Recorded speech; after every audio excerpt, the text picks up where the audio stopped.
So the action that President Trump took last night against the Assad regime in Syria earned him some rare praise from some unexpected corners over the past 24 hours. We've witnessed what looks like a bit of a change in tone, at least for the moment, from some in the media. Watch this. It's now fallen to Donald Trump to enforce the red line that was first enunciated by President Obama, but that he did not follow through on. Taking that action, Donald Trump has restored the credibility of American power. After this chemical weapons attack by Assad, he has acted in a timely, decisive, and reasonable way. Fareed, it's day 78 of the Trump presidency. What changed last night? I think Donald Trump became president of the United States. Wow. That was the media response, some of it anyway. Chris Starwalt, Fox News politics editor, Kristen Soltis Anderson, Washington Examiner columnist, and Howie Kurtz, host of Fox News Media Buzz. Howie, let me start with you on this one. Are you surprised? I am surprised because after 11 weeks of negativity, it really has been strikingly positive coverage of the president's decision, and here's why.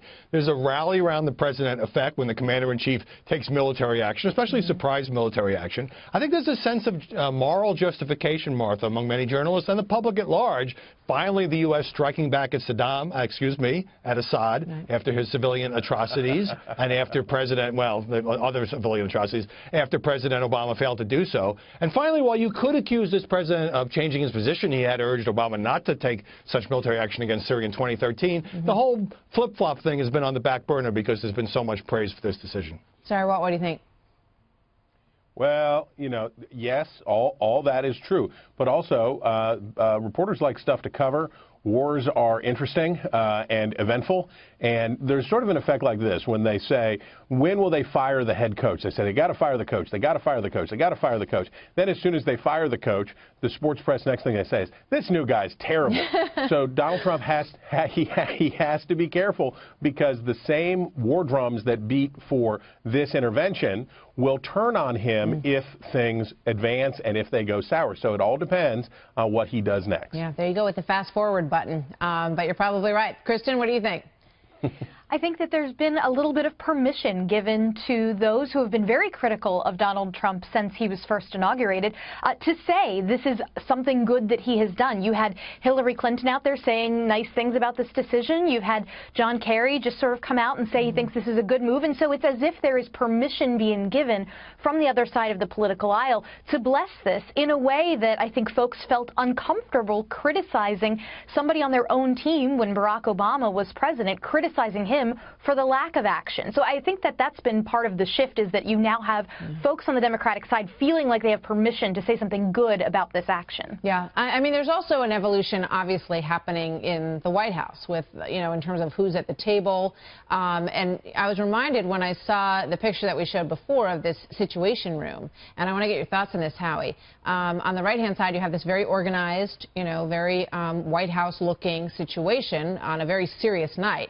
On the left-hand side of your screen is how we started with this, with the Mar-a-Lago moment. That was the Abe dinner, where we got news during that dinner that the North Koreans had fired off a missile, and newspapers had headlines like terrorists in open-air Situation Room. There's all this stuff about whether or not the security was flying around. I find it interesting that Steve Bannon and Mike Flynn are the people who are in the center of this picture.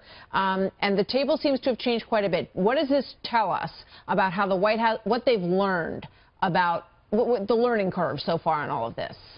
Well, it's a White House with many conflicting, competing, and feuding power centers, and I think in this instance, the president listened to his military men primarily, which is what a commander-in-chief should do, and even though a lot of this is playing out in leaks to the press. But picking up on Chris's point about a head coach, you know, it's a long season. And while the president right now is basking in some well-deserved praise for his decisive action, the journalists who went through the Iraq War, which we were told was going to be a cakewalk, where many news organizations felt they didn't ask enough critical questions, will soon be asking, does he have a long-term strategy? Can he actually turn the tide in the Syrian civil war? Is there too much risk involved for American troops if he does that? And that will become a more complicated story to cover.